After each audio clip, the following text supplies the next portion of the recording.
Hello students, now today we are going to start next lecture of periodic classification of elements.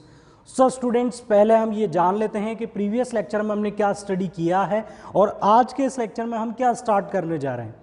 तो बच्चों, सबसे पहले आपको मैंने ये बताया था कि लास्ट लेक्चर में आपको जो मैंने बताया था कि आपको इलेक्ट्रॉनिक कॉन्फ़िगरेशन की अच्छे से प्रैक्टिस करनी है कि किस तरह से एसपीडीएफ की फॉर्म में इलेक्ट्रॉनिक कॉन्फ़िगरेशन लिखा जाता है, क्योंकि पीरियोडिक टेबल को बहुत अच्छे से समझने के लिए, अच्छे लेवल पर स्टडी करने के लिए आपको कॉन्फ़िगरेशन की अच्छी नॉलेज होना बहुत ज़रूरी है, क्योंकि आगे का जो बच्चों सारा पार्ट है वो कॉन्फ़िगरेशन पर, कहीं ना कहीं कॉन्फ़िगरेशन पर ही डिपेंड करता है, इसलिए कॉन्फ़िगरेशन आना बहुत ज़रूरी है। तो लास्ट क्लास में हम हिस्ट्री कंप्लीट कर चुके थे, मॉडर्न पीरियोडिक क्लासिफिकेशन स्टार्ट कर चुके थे, जिसमें हमने टेबल का बेसिक इंट्रोडक्शन स्टडी किया, पीरियड्स के बारे में स्टडी किया, ग्रुप्स के बारे में स्टडी किया, कई सारे वो ग्रुप जिनके पर्टिकुलर नेम होते हैं और कई सारे वो पीरियड जैसे वेरी शॉर्ट पीरियड, हर तरह के पीरियड की हमने नेमिंग डिफाइन की, पीरियड में नंबर ऑफ एलिमेंट्स हमने डिफाइन किए, किस तरह से एटॉमिक नंबर वेरी करते हैं एक ग्रुप में, उस सिक्वेंस को भी बच्चों हमने पता किया।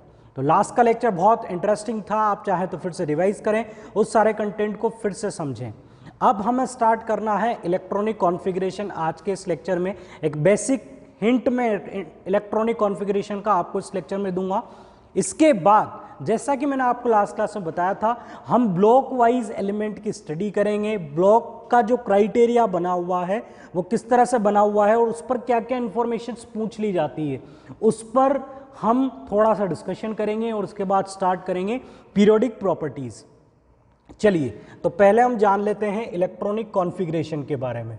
तो बड़ा ही कॉमन सा पार्ट है, इसमें आप लोगों को बिल्कुल भी दिक्कत नहीं आएगी, क्योंकि इलेक्ट्रॉनिक कॉन्फ़िगरेशन आप स्टडी कर चुके हो क्लास 9th में, ठीक है। और बात करें तो आपको एटॉमिक स्ट्रक्चर में जो इजी पार्ट लगा था वो इलेक्ट्रॉनिक कॉन्फ़िगरेशन ही होगा। आप लोग इतनी प्रैक्टिस कर चुके हो कि अगर मैं सोडियम का एटॉमिक नंबर आपको बताता हूं 11, तो आप इंस्टेंटली मुझे बताएंगे कि सोडियम का इलेक्ट्रॉनिक कॉन्फ़िगरेशन होगा सर 281, क्योंकि निल्स बोहर के अकॉर्डिंग KLMN में इलेक्ट्रॉन आपको फिल करने होते हैं। एक में 2 इलेक्ट्रॉन फिल कर सकते हो, इसमें 8 फिल कर सकते हो, इसमें 18 फिल कर सकते हो। सर आपके पास 11 इलेक्ट्रॉन्स थे, इसलिए आपने 2 K में फिल किए, 8 L में फिल कर दिए। सर आपके पास एक ही बचा तो उसे आपने M में डाल दिया। तो ये एक अच्छा एक्सप्लेनेशन है, बट जैसा कि मैंने आपको लास्ट क्लास में बताया कि ये कॉन्फ़िगरेशन सफिशिएंट नहीं है। आपको ये कॉन्फ़िगरेशन है जो शेल के अकॉर्डिंग वेरी कर रहा है, बट आपको कॉन्फ़िगरेशन फॉलो करना है सब शेल के बेसिस पर। और सब शेल का एक बेसिक आइडिया जो आपको कई क्लासेस से मिला होगा, या आपने वर्कशॉप अटेंड की होगी, या थोड़ा एडवांस स्टडी किया होगा, तो आप लोगों को पता होगा कि के में जो हम सब शेल डिफाइन करते हैं वो एस होता है, एल में जो सब शेल जो रीजन आप डिफाइन करते हैं एस एंड पी होता है, एम में आप डिफाइन करते हैं एस पी डी, और एन में जैसे आप डिफाइन करेंगे एस बी होगा, पी बी होगा, डी बी होगा, एफ बी होगा, ठीक है। इसे बोला जाता है फर्स्ट का एस है इसलिए 1s, ये सेकंड का है इसलिए 2s, ये थर्ड का है इसलिए 3s, ये फोर्थ शेल का है इसलिए 4s, ये सेकंड शेल का 2p 3p और ये होगा 4p। ये कौन सा होगा थर्ड शेल से 3d 4d और ये होगा 4f। तो ये तो बिल्कुल आसान है। हमने एसपीडीएफ जिन्हें ऑर्बिटल्स बोला जाता है, अभी मैं उसकी बात नहीं करूंगा, बट इन ऑर्बिटल्स को हमने स्टडी किया कि के अंदर एक ही टाइप के ऑर्बिटल हैं, एल में 2 टाइप के ऑर्बिटल हैं, एम में 3 टाइप के हैं और एन में 4 टाइप के हैं। ऐसा आप आगे जाएंगे तो 5s 5p 5d 5f 5g तक आगे इंट्रोड्यूस हो जाएंगे ऑर्बिटल्स। बट आप अगर इतना भी पढ़ लेते हैं तो बहुत अच्छी बात है, सफिशिएंट रहेगा। अब बच्चों दूसरा इंपॉर्टेंट पॉइंट ये है कि आपको सबसे पहले तो ये जान लेना है कि हमें किस किस में कितने कितने इलेक्ट्रॉन फिल करने हैं, क्योंकि पहले तो मैं बड़ा अच्छे से पता था कि के में हम 2 फिल कर सकते हैं, एल में 8 हम फिल कर सकते हैं और एम में 18 फिल कर सकते हैं, तो हमें कॉन्फ़िगरेशन लिखना आ गया था। अगर ऐसे ही मैं आपको इन्फॉर्म कर दूंगा कि एस में आप कितने इलेक्ट्रॉन डाल सकते हो, पी में कितने फिल कर सकते हो, डी में कितने फिल कर सकते हो, तो आप इस वाले पैटर्न को भी फॉलो करना स्टार्ट कर दोगे। तो उसके लिए मैं आपको बता देता हूं, एस में आप 2 इलेक्ट्रॉन फिल कर सकते हैं, पी में आप 6 इलेक्ट्रॉन फिल कर सकते हैं, डी में आप 10 इलेक्ट्रॉन फिल कर सकते हैं, एफ में आप 14 इलेक्ट्रॉन फिल कर सकते हैं। चलिए, मैंने आपको बता दिया कि किस सब शेल में आप कितना कितना इलेक्ट्रॉन रख सकते हैं। जैसे कि आपको पहले शेल का कैपेसिटी पता था वे सब आपको एसपीडीएफ का पता चल गया तो कोई दिक्कत नहीं, हम इसे फॉलो कर लेंगे। अब दूसरी दिक्कत क्या है, सर ने एक सॉल्यूशन तो बता दिया कि किसमें कितने कितने इलेक्ट्रॉन डालने, बट दूसरी प्रॉब्लम यह है कि क्या इनका सीक्वेंस यही रहेगा कि पहले एस में डालना है, फिर 2s में डालना है, फिर 2p में, फिर 3s में, फिर 3p में, 3d में। तो बच्चों यहां पर ध्यान दीजिएगा, बिल्कुल भी टिपिकल नहीं बच्चों, बहुत आसान है। आपको ये बहुत अच्छे से आता है तो आपको ये भी बहुत अच्छे से आएगा, इसमें कोई परेशान होने वाली बात नहीं है। आपने ये पैटर्न लर्न किया है, आपने रट लिया कि KLM की कैपेसिटी क्या है, तो आप SPDF को भी याद कर लो, ठीक है, इसे आप याद कर लोगे। फिर इसके बाद दूसरा डाउट ये है कि सीक्वेंस क्या रहेगा, तो सीक्वेंस के लिए मैं आपको बता देता हूं 1s से लेकर 3p तक सीक्वेंस में कोई चेंज नहीं रहेगा। 1s से लेकर 3p तक सीक्वेंस में कोई चेंज नहीं रहेगा, इसलिए आपको इलेक्ट्रॉनिक कॉन्फ़िगरेशन लिखने में यहां तक तो कोई दिक्कत नहीं आएगी। इसके बाद बच्चों ध्यान रखिएगा, सबसे पहले फिल किया जाता है 1s को, फिर फिल किया जाता है 2s को, 2p को, फिर 3s को, 3s के बाद 3p को, 4s को, फिर हम फिल करते हैं 3d, 4p और 5s। तो KLM एंड OP इस तरह से आप चलें और यहां पर क्या होगा, 5s होगा। क्लियर? तो बच्चों इस सीक्वेंस को अगर आपको इस तरह से नहीं समझ में आता है तो मैं हॉरिजॉन्टली लिख देता हूं। सबसे पहले 1s को फिल करना है, फिर 2s को, फिर आपको फिल करना है 2p को, फिर 3s को, फिर 3p को, और 3p के बाद आपको फिल करना है 4s को, और 4s के बाद आपको फिल करना है 3d को, 3d के बाद 4p को, 4p के बाद आप फिल करेंगे 5s को, और 5s के बाद आप फिल करेंगे 4d को। तो देख सकते हैं बच्चों आप यहां पर जो कॉन्सेप्ट है उसे आप आसानी से देख सकते हैं कि सीक्वेंस वो नहीं है जो हम सोच रहे थे, सीक्वेंस वो नहीं है जो हमने सोचा था। सीक्वेंस में कहां पर आपको चेंज नजर आए, तो 4s 3d को आप देख सकते हो, इस सीक्वेंस को आप देख सकते हो कि हमने थर्ड का 3d छोड़ दिया, हमने थर्ड का 3d छोड़ दिया और फोर्थ का 4s पहले फिल कर दिया। तो ये सीक्वेंस बड़ा इंपॉर्टेंट है बच्चों, ये आपको आना चाहिए। बच्चे यही चीज बच्चों को नहीं आती है, इसलिए उन्हें SPDF कॉन्फ़िगरेशन टिपिकल लगता है। अगर आपको ये आता है तो फिर कॉन्फ़िगरेशन में कुछ बचा ही नहीं है, बहुत आसान होता है। तो अब हम बात करते हैं सोडियम का कॉन्फ़िगरेशन, इसी मेथड से, इसी कॉन्सेप्ट से हम लिखते हैं। अब इस कॉन्सेप्ट में बच्चों एक और पॉइंट ध्यान रखिएगा कि जो इलेक्ट्रॉन्स आप रिप्रेजेंट करेंगे, यहां पर इलेक्ट्रॉन्स को आप ऐसे रिप्रेजेंट करते थे डायरेक्ट नंबर से, बट यहां पर इलेक्ट्रॉन्स को आप कहां पर रिप्रेजेंट करेंगे, इनकी पावर में। यहां पर आप रिप्रेजेंट करेंगे कि S में कितने इलेक्ट्रॉन है, P में कितने इलेक्ट्रॉन है, D में कितने इलेक्ट्रॉन है, एज अ पावर ऊपर की तरफ। क्लियर? तो अब हम सोडियम का कॉन्फ़िगरेशन इसी मेथड से लिखते हैं। अब बच्चों आप बहुत आसानी से लिख पाओगे इस कॉन्फ़िगरेशन को। तो सोडियम के पास 11 इलेक्ट्रॉन, सबसे पहले इलेक्ट्रॉन किस में जाएगा, 1s में। S में कितने इलेक्ट्रॉन रख सकते हैं, 2, तो 2 इलेक्ट्रॉन आपने रख दिए। 1s के बाद नेक्स्ट टर्न किसका है, 2s का। 2s में कितने इलेक्ट्रॉन, S में कितने इलेक्ट्रॉन, 2, तो इसमें आपने कितने इलेक्ट्रॉन फिल किए, 2। 11 थे, 2 + 2 4 इलेक्ट्रॉन्स आप फिल कर चुके हो। अब आपके पास कितने इलेक्ट्रॉन्स बचे हुए हैं, 7 इलेक्ट्रॉन्स। 2s के बाद टर्न किसका होगा, 2p का। p में कितने इलेक्ट्रॉन रख सकते हो बच्चे, 6 इलेक्ट्रॉन। अरे वाह, 6 इलेक्ट्रॉन हमने रख दिए। तो हम कितने इलेक्ट्रॉन रख चुके हैं, 6 to 8 to 10 इलेक्ट्रॉन्स हम फिल कर चुके हैं। अब केवल एक इलेक्ट्रॉन फिल करना है बच्चे, और वो इलेक्ट्रॉन किस में फिल करोगे, 3s में। तो 3s में एक इलेक्ट्रॉन फिल करना है, तो ये एक इलेक्ट्रॉन हमने फिल कर दिया। S में 2 आ सकते थे बट मेरे पास बचा एक ही था। S की कैपेसिटी 2 की थी बट एक ही इलेक्ट्रॉन बचा था, तो वो मैंने फिल कर दिया। तो यहां से अब आपने कॉन्फ़िगरेशन लिखना सीख लिया in form of SPDF। Clear? तो अब आप वीडियो को चाहे तो पॉज करें और कुछ एलिमेंट्स में लिख रहा हूं इनके कॉन्फ़िगरेशन को आप ट्राई करें, उसके बाद आप मेरा सॉल्यूशन देखिएगा। पोटेशियम, कैल्शियम, टाइटेनियम, वेनेडियम, ठीक है, इनके इलेक्ट्रॉनिक कॉन्फ़िगरेशन लिखने, तो उससे पहले मैं इनके एटॉमिक नंबर देखूंगा। पोटेशियम का एटॉमिक नंबर 19 होता है, इसका 20 होता है, और यहां पर चलिए स्कैंडियम ले लेते हैं, वो आसान रहेगा, 21, और ये होता है एटॉमिक नंबर 23। क्लियर? हमने सबके एटॉमिक नंबर में सबके नंबर ऑफ इलेक्ट्रॉन्स पता कर लिए, अब हम फिल करते हैं। तो सबसे पहले आप किस में फिल करेंगे 1s में, तो पोटेशियम के लिए 1s2, सबसे पहले 1s को फिल किया, फिर 2s को फिल किया, 2s2, 2s के बाद आपने फिल किया 2p को, 2p6, और 2p के बाद आप किसे फिल करेंगे 3s को, 3s2, और 3s2 के बाद आप किसे फिल करेंगे 3p6 को। आप बताइए आप कितने इलेक्ट्रॉन्स फिल कर चुके हैं बच्चों, आपके पास 19 इलेक्ट्रॉन्स थे, 2 2 4 6 10 12 6 18 इलेक्ट्रॉन्स आप फिल कर चुके हो, और आपके पास अब एक इलेक्ट्रॉन बचा हुआ है और वो 3p के बाद वाले शेल में जाएगा, मतलब 4s में चला जाएगा। क्लियर?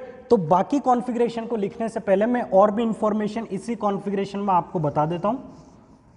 तो आप लोग देखिए बच्चों, यहां पर पोटेशियम से जस्ट पहले कंडेंस्ड इलेक्ट्रॉनिक कॉन्फ़िगरेशन हम देख रहे हैं कि इलेक्ट्रॉनिक कॉन्फ़िगरेशन को और शॉर्ट में किस तरह से लिखा जाए। तो पोटेशियम से जस्ट पहले आने वाली नोबल गैस कौन सी है? पोटेशियम से जस्ट पहले आने वाली नोबल गैसेस कौन सी हैं? आपको नोबल गैस के नेमिंग तो पता है, helium, neon, argon, krypton, xenon, radon. अब आप ये देखो कि पोटेशियम से पहले कौन आता है, जस्ट पहले। आप एटॉमिक नंबर मींस पूरी टेबल को फिर से रिवाइज करेंगे तो आप पाएंगे कि इससे जस्ट पहले एटॉमिक नंबर 18 पर आपको कौन सी नोबल गैस मिलती है? आर्गन मिलती है। और आर्गन का इलेक्ट्रॉनिक कॉन्फ़िगरेशन क्या रहेगा? अगर इसे हटा दूं तो ये कॉन्फ़िगरेशन किसका? आर्गन का है। 18 इलेक्ट्रॉन्स अरेंज्ड हैं, तो ये किसका कॉन्फ़िगरेशन है? आर्गन का। तो इस कॉन्फ़िगरेशन को बच्चों ऐसे लिखा जा सकता है, आर्गन 4s1। क्लियर? तो आप कई जगह पर नोबल गैस के रेफरेंस में भी कॉन्फ़िगरेशन लिखे हुए देखेंगे, तो ये कॉन्फ़िगरेशन होंगे शॉर्ट फॉर्म में। ठीक है, शॉर्ट फॉर्म में कॉन्फ़िगरेशन ऐसे लिखा जा सकता है, यहां तक का पार्ट हमने ऑर्गन से रिप्लेस कर दिया, क्योंकि यहां तक का पार्ट जो कॉन्फ़िगरेशन है वो किसका कॉन्फ़िगरेशन है? नोबल गैस ऑर्गन का कॉन्फ़िगरेशन है। और उसके बाद आपने किसे लिख दिया? 4s1 को लिख दिया। चलिए, अब इस कॉन्फ़िगरेशन को हम उस कॉन्सेप्ट में बदलते हैं जो आपने स्टार्टिंग में स्टडी किया था। तो इनिशियल केस में लिखते हैं तो हमें क्या मिलेगा? सबसे पहले फर्स्ट शेल में कितने इलेक्ट्रॉन है? तो फर्स्ट शेल में कितने इलेक्ट्रॉन है बच्चे? 2। फर्स्ट शेल में कितने इलेक्ट्रॉन है? 2। सेकेंड शेल में कितने इलेक्ट्रॉन है बच्चे? सेकेंड का मतलब 2s और 2p, सेकेंड का मतलब 2s और 2p, और इसमें कितने इलेक्ट्रॉन है? 6 + 2 8। देखो, मैं आपको सबसे पहले क्लियर कर दूं कि एनसीईआरटी में एसपीडीएफ को लेकर आपसे क्वेश्चंस नहीं पूछे जाएंगे। आपके क्लास 10th के एग्जाम्स में, एनटीएससी में आपको एसपीडीएफ से लेकर क्वेश्चन नहीं पूछा जाएगा। बट आप मेरे साथ पीरियोडिक टेबल को स्टडी कर रहे हैं, तो मैं चाहता हूं कि आप एसपीडीएफ का अगर बेसिक कंटेंट भी स्टडी कर लेते हैं तो आप पीरियोडिक टेबल को बहुत अच्छे से स्टडी कर पाएंगे, इसलिए हम ये सारी मेहनत कर रहे हैं। तो अगर आपको कहीं पर भी टिपिकल लगे, आप इस वीडियो को फिर से रिवाइज कर लें। तो यहां पर 1s में मतलब फर्स्ट में 2 इलेक्ट्रॉन है, सेकंड मतलब 2s और 2p, इनमें टोटल कितने इलेक्ट्रॉन है? 8। थर्ड मतलब 3s और 3p, थर्ड का मतलब 3s और 3p, इसमें कितने इलेक्ट्रॉन है? 2 + 6 8 इलेक्ट्रॉन। और 4 का मतलब 4s1, इसमें कितना इलेक्ट्रॉन है? 1। तो कॉन्फ़िगरेशन क्या हो जाएगा? 2881। तो एक जनरल सा क्वेश्चन क्लास 9th में बनता था कि आपने K में 2 इलेक्ट्रॉन फिल किए, L में 2 फिल किए, M में 8 फिल किए, N में 1 फिल किया। M की कैपेसिटी होती है 18 की, लेकिन आपने 8 होने के बाद अपना शेल क्यों चेंज कर लिया? आपने यहां पर 9 क्यों नहीं लिखा? ठीक है, एक क्वेश्चन जो हम बच्चों से करते हैं वो ये होता है कि हम इसे 289 क्यों नहीं लिखकर 2881 क्यों लिखते हैं? तो आई होप आपको उसका जवाब मिल गया होगा। तो ज्यादा अप्रोप्रिएट केस कौन सा है? ये वाला। तो आपको ये कॉन्फ़िगरेशन लिखने आने चाहिए। चलिए, पोटेशियम हुआ, एक प्रैक्टिस और कर लेते हैं हम स्कैंडियम की। स्कैंडियम का कॉन्फ़िगरेशन देखें बच्चों, एटॉमिक नंबर होता है 21। 21 के अकॉर्डिंग सबसे पहले 1s2, 2s2, 2s2 के बाद 2p6, 2p6 के बाद 3s2, 3s2 के बाद नेक्स्ट नंबर होगा 3p6 का, 3p6 के बाद आप फिल करेंगे 4s2 को, और 4s2 के बाद अब आप कितने इलेक्ट्रॉन फिल कर चुके हैं? 4 6 10 12 18 20।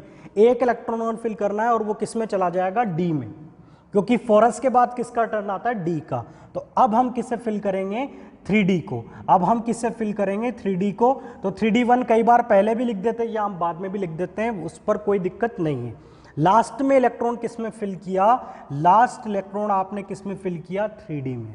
अब काउंट करें तो टोटल इलेक्ट्रॉन हम कितने फिल कर चुके हैं। फर्स्ट में हमने कितने इलेक्ट्रॉन फिल किए, फर्स्ट में हमने कितने इलेक्ट्रॉन फिल किए बच्चों, फर्स्ट में 2 इलेक्ट्रॉन फिल किए, सेकंड में कितने इलेक्ट्रॉन फिल किए 8, थर्ड में कितने इलेक्ट्रॉन फिल कर चुके हो आप 8, और फोर्थ में थर्ड में कितने फिल कर चुके हो 2 + 6 और 1, टोटल कितने हो गए 9, और फोर्थ में कितने फिल कर चुके हो 2। तो कॉन्फ़िगरेशन क्या हुआ 2892। अब आप ध्यान से देखिए, आपने यहां पर 2 हो जाने के बाद फिर वापस से किस में इंक्रीज करना स्टार्ट कर दिया, थर्ड शेल में। तो बेटा ये बात गलत नहीं है कि आप थर्ड में 18 इलेक्ट्रॉन फिल कर सकते हो, लेकिन ये बात गलत है कि आप 2890 का सीक्वेंस फॉलो नहीं कर सकते। आपको पहले लास्ट में 2 करना पड़ेगा 4s में, ये भर जाने के बाद 3D का नंबर आता है, तो फिर थर्ड शेल में 8 के बाद इंक्रीज होना स्टार्ट होगा। तो चाहें तो वीडियो को रिवाइज करें, फिर से रिपीट करें और फिर से इस सारे कंटेंट को समझने की कोशिश करें। बच्चों बहुत ही इंपॉर्टेंट है अच्छे कंटेंट को स्टडी करने के लिए। सिंपल पीरियोडिक टेबल जो आपके एनसीईआरटी बुक में दिया हुआ है उसे पढ़ना काफ़ी आसान रहेगा, बट उसे पढ़ने के साथ साथ हम इसे भी कवर कर रहे हैं। चलिए, तो आप इसे नोट करें और इसे समझने की कोशिश करें, फिर हम कंटिन्यू करते हैं पीरियोडिक टेबल के साथ में। में आपको पता है कि शेल किसे बोला जाता है और वैलेंस शेल किसे बोला जाता है, वैलेंस इलेक्ट्रॉन्स किसे बोला जाता है, ये सारी चीजें आपको आती है। तो उसी बेसिस पर अगला कंटेंट रहेगा that electronic configuration in periodic table. Periodic table में इलेक्ट्रॉनिक कॉन्फ़िगरेशन में क्या वेरिएशन और क्या सिमिलरिटीज हमें ऑब्जर्व होती है। तो बच्चों नेक्स्ट टॉपिक जो है वो ये है electronic configuration in periodic table. तो इसे देखिएगा बच्चों, बड़ा इंटरेस्टिंग पार्ट है। इसे समझने के बाद पीरियोडिक प्रॉपर्टीज को समझना बहुत आसान हो जाता है, क्योंकि पीरियोडिक प्रॉपर्टीज मैंने बताया इलेक्ट्रॉनिक कॉन्फ़िगरेशन पर डिपेंड करती है। चलिए अब हम बात करते हैं, सबसे पहले इसे सिंपल कॉन्फ़िगरेशन से मैं आपको ये कंटेंट समझा दूंगा। बात करते हैं लिथियम की, सोडियम की, पोटेशियम की, और इस तरफ आने वाले एलिमेंट बेरिलियम है, बोरॉन है, कार्बन है, नाइट्रोजन है, ऑक्सीजन है, फ्लोरीन है, नियोन है। मैं सिंपल एलिमेंट लिख रहा हूँ जिनके कॉन्फ़िगरेशन आपको बहुत अच्छे से आते हैं और जिनके एटॉमिक नंबर भी आपको पता है। तो घबराने वाली कोई बात नहीं है, सबके एटॉमिक नंबर से आपको पता है। लिथियम का एटॉमिक नंबर 7 होता है, इसका 11 होता है, इसका 19 होता है, 4 होता है, 5, 6, 7, 8, 9, 10। क्लियर? आप काफ़ी अच्छे से जानते हैं कि इसे तो क्या बोला जाता है, एक ग्रुप। ये क्या होता है, एक ग्रुप होता है, और ये जो हॉरिजॉन्टल लाइन है ये किसे रिप्रेजेंट करती है, एक पर्टिकुलर पीरियड को। ये हुआ बच्चों पीरियड और वो हो गया ग्रुप। तो हमें एक ग्रुप और पीरियड में ही इलेक्ट्रॉनिक कॉन्फ़िगरेशन का वेरिएशन स्टडी करना है, इसीलिए हमने 2 ही केस लिए, एक ग्रुप का केस ले लिया, एक पीरियड का केस ले लिया। अब सबके इलेक्ट्रॉनिक कॉन्फ़िगरेशन को लिखते हैं। इन सबके इलेक्ट्रॉनिक कॉन्फ़िगरेशन को लिखिए बच्चों। लिथियम का इलेक्ट्रॉनिक कॉन्फ़िगरेशन आप बहुत अच्छे से जानते हैं कि फर्स्ट इलेक्ट्रॉन 2,1। लिथियम का इलेक्ट्रॉनिक कॉन्फ़िगरेशन क्या होगा 2,1। बेरिलियम का इलेक्ट्रॉनिक कॉन्फ़िगरेशन क्या होगा 2,2। इसका कॉन्फ़िगरेशन क्या होगा 2,3।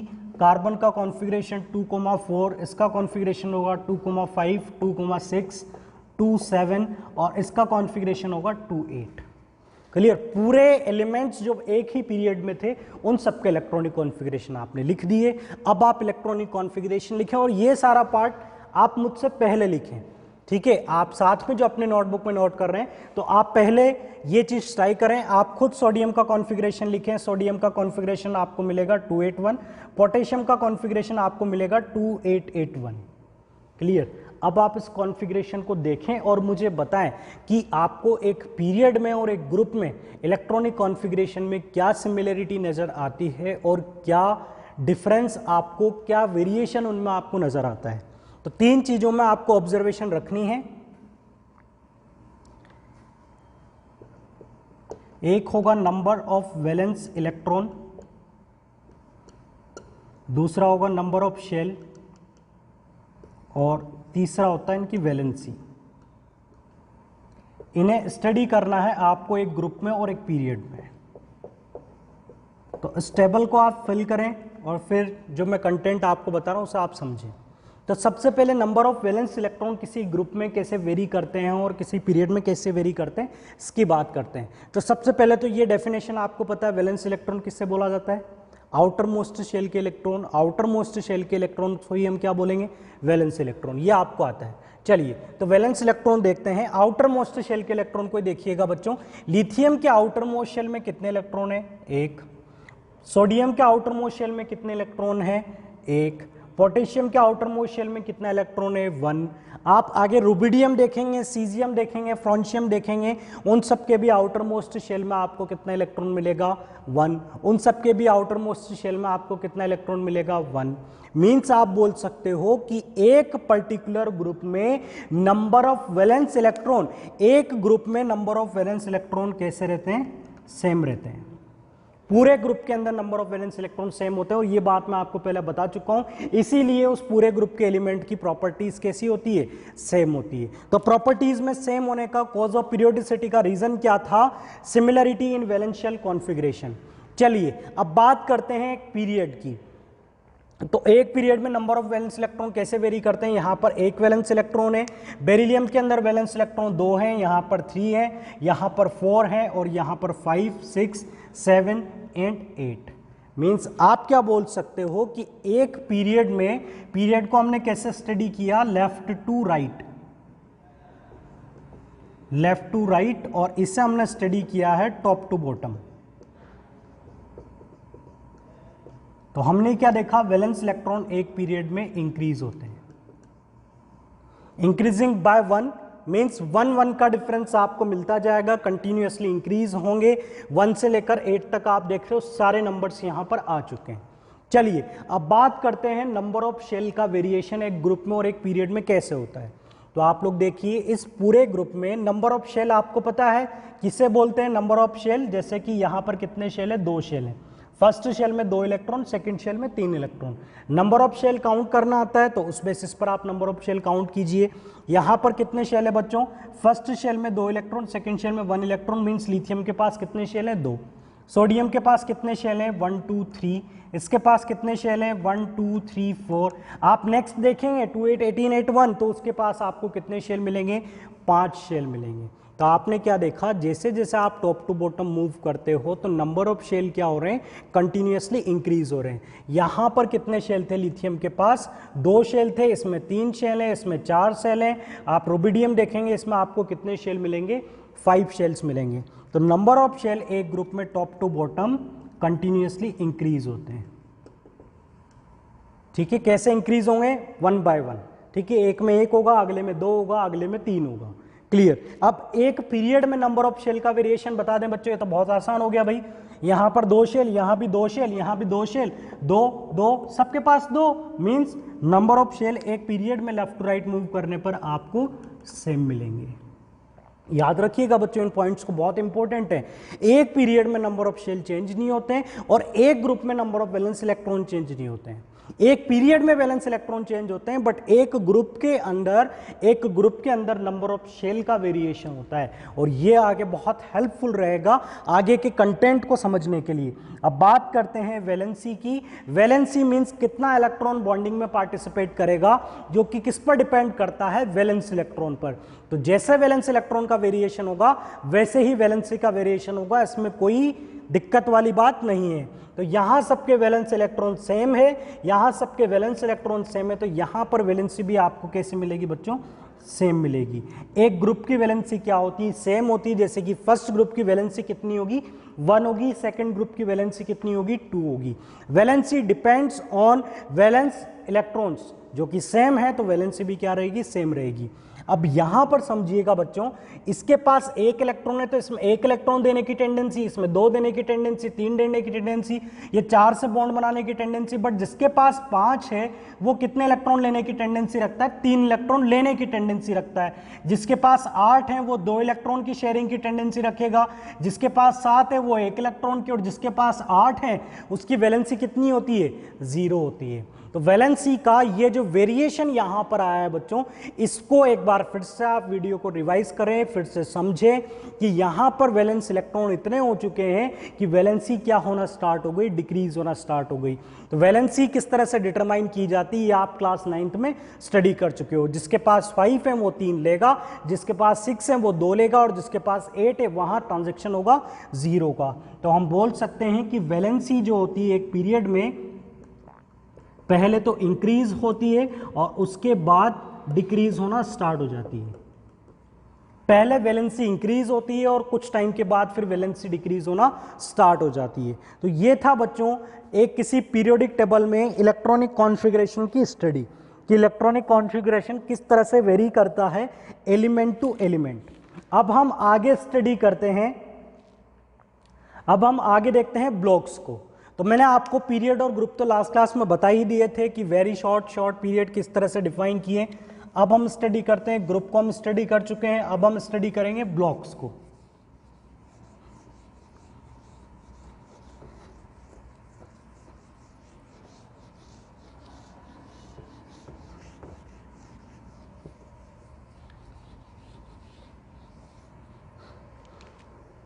देखिए आप यहां पर फर्स्ट ग्रुप आप स्टडी करते हैं, फर्स्ट जो है, इसके बाद सेकंड ग्रुप है।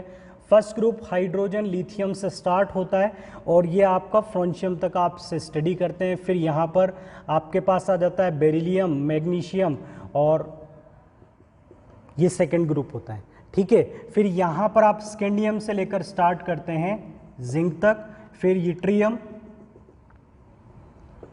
कैडमियम और ये होता है मरकरी।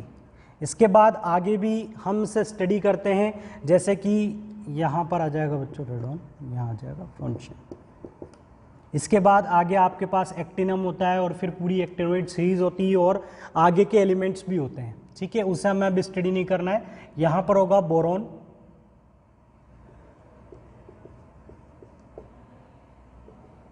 ऐसे ही यहाँ पर कार्बन फैमिली, फिर nitrogen, oxygen family, halogen family, और फिर नोबल गैसेस, ठीक है। इतना सफिशिएंट है। इसके बाद आपने यहाँ पर स्टडी किया होगा कि लैंथेनॉइड और एक्टिनोइड सीरीज को मैंने पूरी टेबल आपको लास्ट क्लास में बताई थी। अभी हम पूरी टेबल को लिखकर टाइम को स्पेंड नहीं करते हुए हम बात करते हैं डायरेक्ट शॉर्ट में, ताकि हम स्टडी कर सकें केवल ग्रुप को। तो ग्रुप को स्टडी करने के लिए आपने ये भी स्टडी किया होगा कि यहाँ पर सीरियम से लेकर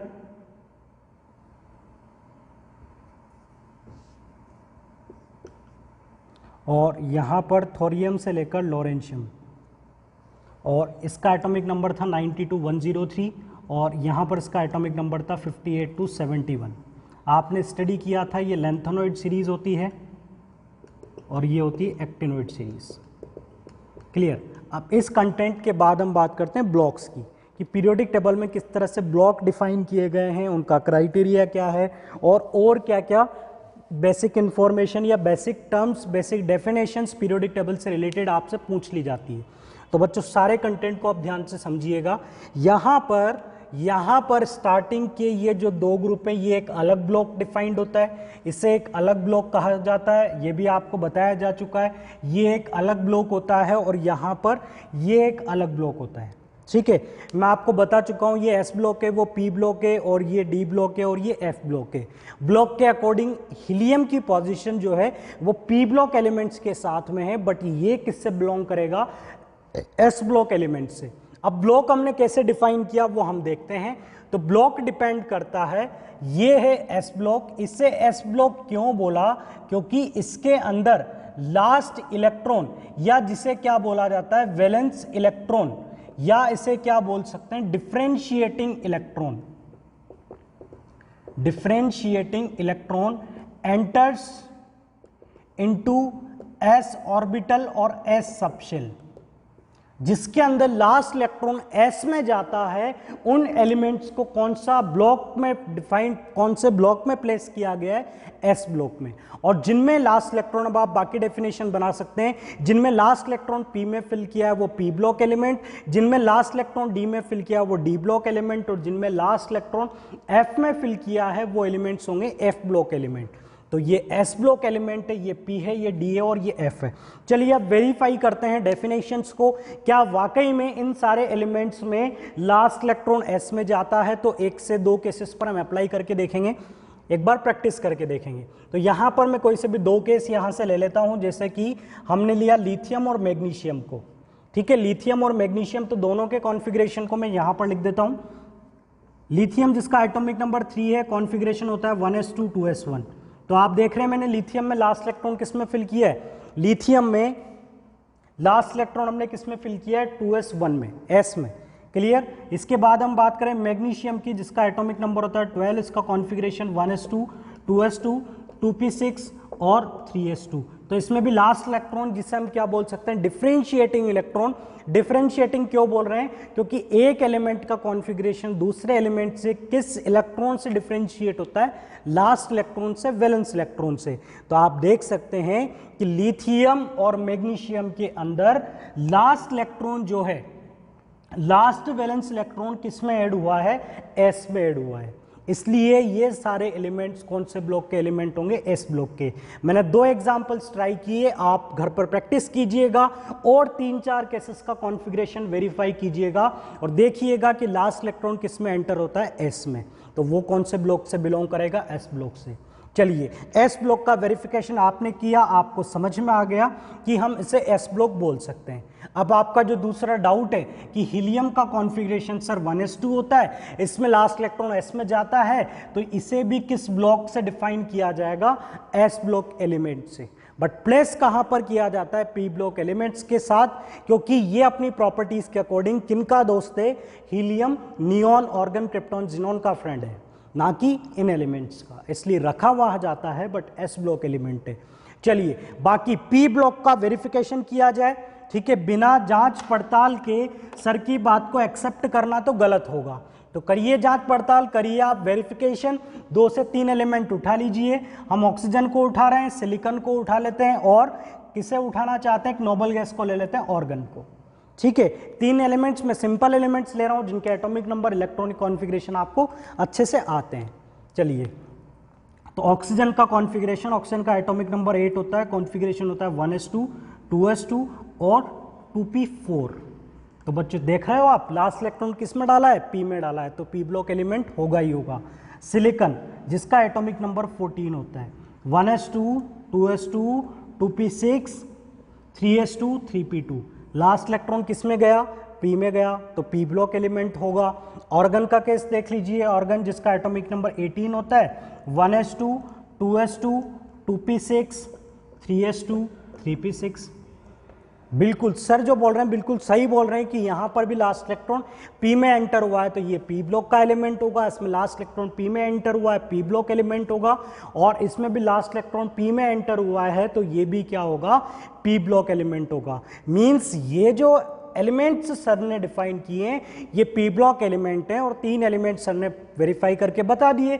अब बाकी 4 एलिमेंट आप लोगों को वेरीफाई करने हैं, जिससे आप लोगों को कंफर्म हो जाए, आपकी प्रैक्टिस हो जाए कि ये सारे एलिमेंट पी ब्लॉक एलिमेंट हैं, ये सारे एलिमेंट्स यहां पर पी ब्लॉक एलिमेंट होंगे। चलिए अब बात करते हैं डी ब्लॉक एलिमेंट की। अब बात करते हैं डी ब्लॉक एलिमेंट की। तो डी ब्लॉक एलिमेंट में भी एक केस हम ले लेते हैं, जैसे कि टाइटेनियम का केस हम ले लें। टाइटेनियम जिसका एटॉमिक नंबर 22 होता है, electronic configuration 1s2 2s2 2p6 3s2 3p6, ठीक है। 18 तक 18 इलेक्ट्रॉन आपने फिल कर दिए, 4 इलेक्ट्रॉन फिल करने। 3p के बाद किसका नंबर आता है, 4s का, और 4s के बाद नंबर आता है 3d का। तो लास्ट इलेक्ट्रॉन आपने किस में फिल किया, डी में। तो ये एलिमेंट्स किस तरह से, या बच्चों ज़्यादा टाइम ना लगाते हुए ये डी ब्लॉक होगा, ठीक है। और ये सारे एलिमेंट, इनमें लास्ट इलेक्ट्रॉन एफ में फिल किया जाता है, तो ये होगा एफ ब्लॉक और ये होगा डी ब्लॉक। चलिए एक इंफॉर्मेशन काफ़ी अच्छे से समझ में आ गई कि ब्लॉक बने हुए हैं और ब्लॉक किस बेसिस पर बने हुए हैं, लास्ट इलेक्ट्रॉन के पोजीशन के बेसिस पर, कि लास्ट इलेक्ट्रॉन किस ऑर्बिटल में जाता है, एस में जाता है, पी में जाता है, डी में जाता है या एफ में जाता है। चलिए ये बड़ा अच्छा पार्ट था। अब आगे स्टडी करते हैं कि इन ब्लॉक के लिए एक जनरल कॉन्फ़िगरेशन क्या हो सकता है, एक जनरल वैलेंस कॉन्फ़िगरेशन क्या हो सकता है, उसकी बात करते हैं।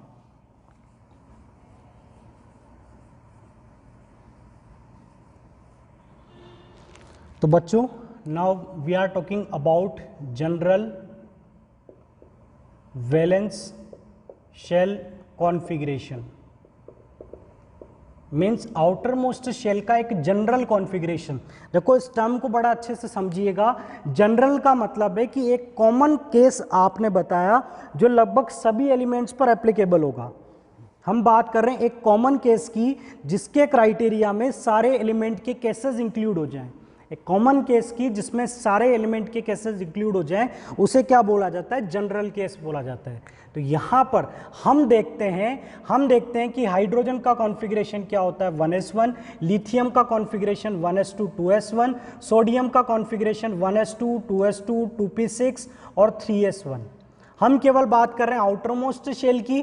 तो आउटर मोस्ट शेल में अगर आप देखेंगे तो पूरे एस ब्लॉक में अगर आउटर मोस्ट शेल n मान लिया जाए, पूरे एस ब्लॉक का अगर आउटर मोस्ट शेल n है तो उसमें इलेक्ट्रॉन किस में जाएगा बच्चों, s में, और s में या तो एक इलेक्ट्रॉन मिलेगा या आपको दो मिलेगा। ध्यान से समझिएगा, एस ब्लॉक में वैलेंस शेल में n की जगह पर आपको क्या मिलेगा, कोई नंबर 1 2 3 4 5, और s के ऊपर आपको या तो 1 मिलेगा या फिर आपको क्या मिलेगा, 2 मिलेगा। आप पूरे एलिमेंट के कॉन्फ़िगरेशन आप देखिएगा, हमने लिथियम और मैग्नीशियम लिखा था, लिथियम में 2s1 आया था और इसमें क्या आया था, 3s2। तो आपको इन एस ब्लॉक एलिमेंट्स पर एक नंबर आउटर मोस्ट शेल में s मिलेगा और s के ऊपर दो नंबर की पॉसिबिलिटीज है, या तो 1 मिलेगा या 2 मिलेगा। तो फर्स्ट ग्रुप के सारे केसेस में आपको 1 मिलेगा और सेकंड ग्रुप के सारे केसेस में आपको क्या मिलेगा, 2 मिलेगा। फर्स्ट ग्रुप के सारे केसेस में 1 मिलेगा, सेकंड ग्रुप के सारे केसेस में आपको क्या मिलेगा, 2 मिलेगा। आप चाहे तो वेरीफाई करके देख लीजिएगा। चलिए अब बात करते हैं पी ब्लॉक की। अब मेरा पी ब्लॉक का जनरल कॉन्फ़िगरेशन लिखने से पहले एक बार आप लोग ट्राई करें कि पूरा पी ब्लॉक का जो ग्रुप है ये किस जनरल कॉन्फ़िगरेशन को फॉलो करता है। तो चलिए कार्बन को रेफरेंस ले लेते हैं, 1s2 2s2 2p6। इससे तो मुझे कोई मतलब नहीं है, मुझे मतलब है आउटर मोस्ट शेल से। तो आउटर मोस्ट शेल में आप देखो कि दोनों का s और p को हमें रिप्रेजेंट करना है। तो पी ब्लॉक के जनरल कॉन्फ़िगरेशन के लिए मुझे किसको रिप्रेजेंट करना पड़ेगा, s को और p को, दोनों को। दोनों के आगे जो नंबर होगा, दोनों के आगे जो शेल नंबर होगा वो सेम रहेगा। तो दोनों के आगे शेल नंबर भी हमने क्या लगा दिया, सेम लगा दिया। ठीक है, अब ये सबके लिए हो गया, ये सारे एलिमेंट्स के लिए हो गया। और s के ऊपर जो नंबर है ये सारे केसेस में आपको कितना मिलेगा, 2 मिलेगा, तो ns2 होगा।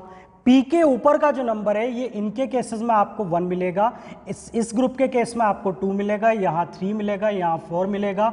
चाहो तो ऑक्सीजन का केस देख लो, 1s2 2s2 2p4, कितना मिला 4। यहाँ पर P पर कितना मिलेगा आपको 3, यहाँ P पर कितना मिलेगा 5, यहाँ P पर कितना मिलेगा 6। मतलब P के ऊपर का जो नंबर है वो 1 से लेकर 6 के बीच में कोई सा भी हो सकता है। तो ये P ब्लॉक का जनरल इलेक्ट्रॉनिक कॉन्फ़िगरेशन हो गया कि P ब्लॉक का जनरल इलेक्ट्रॉनिक कॉन्फ़िगरेशन क्या होगा, ns2 np126। आपको इसको समझना भी है और आपको लिखना आना चाहिए, इसको रटना बिल्कुल नहीं है, रटने की कोई ज़रूरत नहीं है। कि हम जो भी इलेक्ट्रॉनिक कॉन्फ़िगरेशन देखेंगे किसी भी एलिमेंट का आउटर मोस्ट शेल, तो उसमें दो नंबर जो s और p के मिलेंगे वो सेम होंगे। s के ऊपर हमेशा आपको 2 मिलेगा और p के ऊपर आपको 1 से लेकर 6 के बीच का या 1 या 6 में से कोई नंबर आपको p पर मिलेगा। चलिए ये था पी ब्लॉक का जनरल कॉन्फ़िगरेशन। अब डी ब्लॉक का जनरल कॉन्फ़िगरेशन देखें तो डी ब्लॉक में हम बात कर लेते हैं, टाइटेनियम की ही बात कर लेते हैं। तो टाइटेनियम का कॉन्फ़िगरेशन आपने देखा था 1s2 2s2 2p6 3s2 3p6, फिर आपने देखा 3d2 4s2। तो इसकी तो हमें कोई ज़रूरत नहीं है, हमें केवल इन्हीं को रिप्रेजेंट करना है जिनमें आपने लास्ट इलेक्ट्रॉन्स को फिल किया है। तो हम रिप्रेजेंट करेंगे केवल डी को और एस को। डी को और एस को, जिनमें इलेक्ट्रॉन्स में चेंजेस आते हैं, इनके अंदर जो इलेक्ट्रॉन्स हैं इनमें कोई चेंज नहीं आता है किसी भी एलिमेंट में, जो वेरिएशन आता है इन दो में आता है, इसलिए इन्हीं को हम जनरल में इंक्लूड कर रहे हैं। बच्चों को डाउट होता है कि सर आप 4 को इंक्लूड करो, डी को क्यों इंक्लूड कर रहे हो, थर्ड को क्यों इंक्लूड कर रहे हो, क्योंकि इनमें वेरिएशन आता है। तो हम जनरल कॉन्फ़िगरेशन में उसको लिख रहे हैं जिसके अंदर क्या आ रहा हो, वेरिएशन आ रहा हो। चलिए तो यहां पर हम बात करते हैं एक तो इन दोनों नंबर की। अब बच्चों आप देख सकते हो कि ये जो नंबर है इससे जस्ट छोटा नंबर कौन सा होगा, ये। तो अगर आप इसे n लिखोगे तो इसे क्या लिखना पड़ेगा, n-1। तो यहां पर जो जनरल कॉन्फ़िगरेशन बनेगा वो क्या बनेगा, n-1d और ns। चलिए अब बात करते हैं कि डी के ऊपर कौन कौन सा नंबर आने के चांसेस हैं। तो आप पूरे एलिमेंट्स को देखोगे तो डी पर कहीं पर 1 मिलेगा, कहीं पर 2, कहीं पर 3, और जैसे जैसे आप मूव करेंगे तो 1 से लेकर 10 तक के नंबर्स आपको डी पर देखने को मिलेंगे। तो जनरल कॉन्फ़िगरेशन क्या होगा, n-1d 1 से लेकर 10 तक। अब एस पर आपको कौन कौन सा नंबर मिल सकता है, एस पर आपको कौन कौन सा नंबर मिल सकता है, यह भी इंटरेस्टिंग है। तो एस पर आपको मैक्सिमम कितना मिल सकता है, 2 मिल सकता है, और मिनिमम कितना मिल सकता है, 1। बट एक एक्सेप्शनल केस यहां पर ऐसा है जिसमें एस में कितने इलेक्ट्रॉन होते हैं बच्चों, एक केस ऐसा भी है जिसके अंदर एस में कितने इलेक्ट्रॉन हो सकते हैं, 0। तो उसी बेसिस पर यहां पर क्या लिखा जाएगा, 0 से 2। तो फिर से मैं आपको एक बार फिर से रिपीट करवा देता हूं, ये डी का कॉन्फ़िगरेशन, इसमें n आएगा, इसमें n-1 आएगा, क्योंकि आपको पता है d जो होता है वो s के बाद आता है, मतलब ये 4 होगा तो 3 होगा, ये 5 होगा तो ये 4d होगा। ठीक है, डी के अंदर 1 से लेकर 10 तक का नंबर्स आपको मिलेगा। एस के अंदर हमें जनरली 1 से 2 मिलता है, बट कुछ केस ऐसे हैं जिनमें एस पर कितना आ जाता है, 0 भी आ जाता है। तो एस पर डी ब्लॉक में हमें एस पर 0, 1 to 2 मिलता है, बट कुछ केसेस में 0 आने की वजह से 0 इंक्लूड कर लिया गया है। कुछ बुक्स में आप यहाँ पर 1 से 2 देखेंगे, कुछ बुक्स में आप 1 से 2 देखेंगे, क्योंकि उन्होंने पैलेडियम का केस इसमें इंक्लूड नहीं किया, क्योंकि उन्होंने वो स्पेसिफिक केस इंक्लूड नहीं किया, इसलिए 1 से 2 लिख दिया। और अगर वो स्पेसिफिक केस इंक्लूड करें तो 0 से 2 हो जाएगा, 1 से 2 लिखें तो आप उस केस को एक्सेप्ट कर सकते हैं। क्लियर? तो ये था डी का जनरल कॉन्फ़िगरेशन। चलिए पी में हम ज्यादा, पी का जो जनरल इलेक्ट्रॉनिक कॉन्फ़िगरेशन है वो क्या मिलेगा, उससे आप डायरेक्ट इस तरह से समझ लीजिए। एफ में, सॉरी बच्चों, एफ ब्लॉक का कॉन्फ़िगरेशन, एफ में लास्ट इलेक्ट्रॉन जब फिल किया जाता है तो जो एफ आप टारगेट करते हो वो एस के बाद होता है, डी के बाद होता है। यहां पर s का जो नंबर होता है उससे जस्ट छोटा नंबर n-1 d को असाइन होता है, और उससे छोटा नंबर असाइन होता है f को। क्लियर? तो f जो होता है, मतलब आप देख सकते हो कि d के अंदर इलेक्ट्रॉन्स फिल किया है इनर शेल में, मतलब लास्ट शेल, ये लास्ट शेल है, और ये कौन सा, सेकंड लास्ट शेल। ये लास्ट है, ये सेकंड लास्ट है, n-1 n-2, मतलब आप क्या बोल सकते हो, थर्ड लास्ट। एफ का नंबर कब आता है, थर्ड लास्ट शेल के अकॉर्डिंग, और यहां पर ये कौन सा है, सेकंड लास्ट है। तो आप और भी टर्म्स इनसे रिलेटेड स्टडी करेंगे कि यहां पर इलेक्ट्रॉन पेनल्टीमेट शेल में फिल किया जाता है, और यहां पर इलेक्ट्रॉन फिल किया जाता है एंटी पेनल्टीमेट शेल में। यहां पर इलेक्ट्रॉन फिल किया जाता है anti penultimate shell. Anti penultimate का मतलब है थर्ड लास्ट, पेनल्टीमेट का मतलब है सेकंड लास्ट। चलिए एफ में क्या वेरिएशन आ सकता है बच्चों, एफ में आपको कुछ बुक्स में मिलेगा 1 to 14, एफ में कुछ बुक में मिलेगा 1 to 14, मतलब उन्होंने थोरियम का केस एक्सक्लूड किया हुआ है। अगर मैं थोरियम को इंक्लूड करूं तो यहां पर कितना आना चाहिए, 0 आना चाहिए, क्योंकि थोरियम एक ऐसा एलिमेंट है जिसके एफ में कितने इलेक्ट्रॉन लिखे जाते हैं, 0। थोरियम एक ऐसा एलिमेंट है जिसके एफ में कितने इलेक्ट्रॉन्स लिखे जाते हैं, 0 इलेक्ट्रॉन लिखे जाते हैं। तो यहां पर 0 अगर मैं लिख रहा हूं तो मैं थोरियम को काउंट कर रहा हूं, और 1 to 14 लिख रहा हूं मतलब मैं थोरियम को काउंट नहीं कर रहा हूं। डी पर आपको क्या मिलेगा, डी पर आपको क्या मिलेगा, और एस पर आपको क्या मिलेगा। तो डी पर बच्चों जो वेरिएशन आपको मिलेगा वो 0 to 1 मिलेगा। डी पर जो वेरिएशन है ये आपको याद रखना है, कुछ के डी में आपको 0 मिलेगा और कुछ के डी में आपको कितना मिलेगा, 1 मिलेगा। और एस में जो वेरिएशन है आपको नहीं मिलेगा, एस में हमेशा आपको कितना मिलेगा, 2 ही मिलेगा। ठीक है, तो आप इसे चाहे तो याद कर लें, क्योंकि एफ के सारे इलेक्ट्रॉनिक कॉन्फ़िगरेशन लिखना लर्न करना हमारे लिए इतना ज़्यादा इंपॉर्टेंट नहीं है। तो आप केवल इतना समझ लें कि डी में इलेक्ट्रॉन सेकंड लास्ट शेल में जाता है, एफ जो होता है वो थर्ड लास्ट पर आता है, और इसमें 0 to 14 का वेरिएशन, इसमें 0 to 1 का, और इसमें हमेशा 2 फिक्स्ड रहेगा। तो बच्चों ये थी ब्लॉक वाइज स्टडी। अब हम नेक्स्ट लेक्चर में स्टडी करेंगे कुछ बेसिक डेफिनेशन को और एलिमेंट की पोजीशन उनके इलेक्ट्रॉनिक कॉन्फ़िगरेशन से कैसे डिटरमाइन की जा सकती है। ओके स्टूडेंट्स, ये लेक्चर जो था काफ़ी टिपिकल था या एडवांस लेवल पर बेस्ड था, तो आप चाहे तो इसे फिर से रिवाइज करें, फिर से रिवाइज करते रहें, क्योंकि ये लेक्चर्स आपको समझ में आना बहुत ज़रूरी है। Okay students, thank you very much for watching this lecture.